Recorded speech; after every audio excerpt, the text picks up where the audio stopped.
So after years of hearing about it, I finally picked up Fireball Island, which is a really fun family weight game that is basically a geography, spatial awareness, dexterity game. You set up this stunning island on your table that you get to just kind of look at, and just that alone is kind of fun, just to see the setup and how it works out.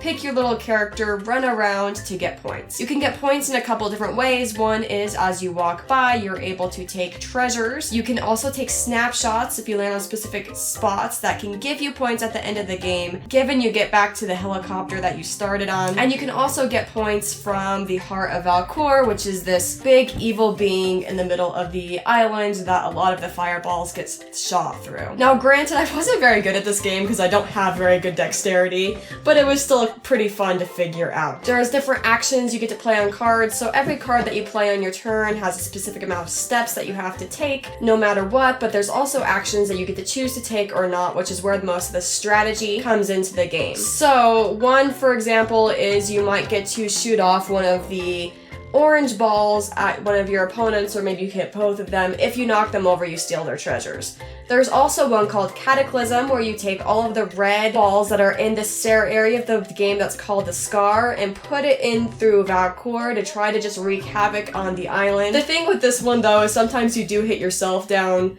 which is not very positive, but you can get the other players as well. You're also running around trying to capture snapshots at these specific places, and there's 3 different colors of snapshots. If you get all 3 of them, you have the option to end the game, and they're all worth 5 points. So you run around trying to get those points, trying to mess people up through shots of dexterity, and towards the end of the game you get to add those up and see who actually got away with the most. The geography of the board also has a couple elements that are interesting, like unstable spaces where you go up a ladder across a bridge, slows you down, also puts you on a place that's easier to get knocked off of. If you get knocked into specific areas like rivers, special things happen of where you restart when you start your turn and bring yourself back up. And if you end in a cave, you get to roll a die and go into another cave on the board, which kind of adds a little bit of random movement. So it's mainly a movement and dexterity game, but there is a little bit of strategy you can employ as you choose how to do those actions. For example, another strategy one is you're able to twist things with certain cards. So you can even twist the head of Vul-Kar, which is going to obviously make the balls go in a different direction.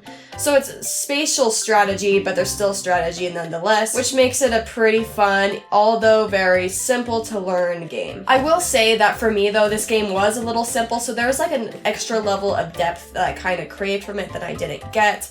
But for what it is, it's pretty solid. We did play this with 3 adults. I think if this was played more as a family game, it would be great just because everyone would have an equal shot and you'd be able to use, strategy on the level of a child and still have the child have a fair shot of winning. I think it just being a dexterity game too, it gives a chance to show off a strength that someone might not have in a lot of other traditional board games that can be showed off in this game with the dexterity moves that I definitely do not have. Overall, I think that this is a really good game to play with the family, with children.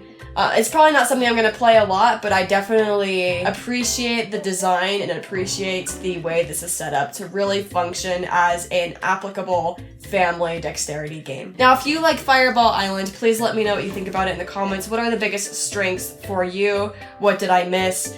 And hopefully I'll see you in my next video.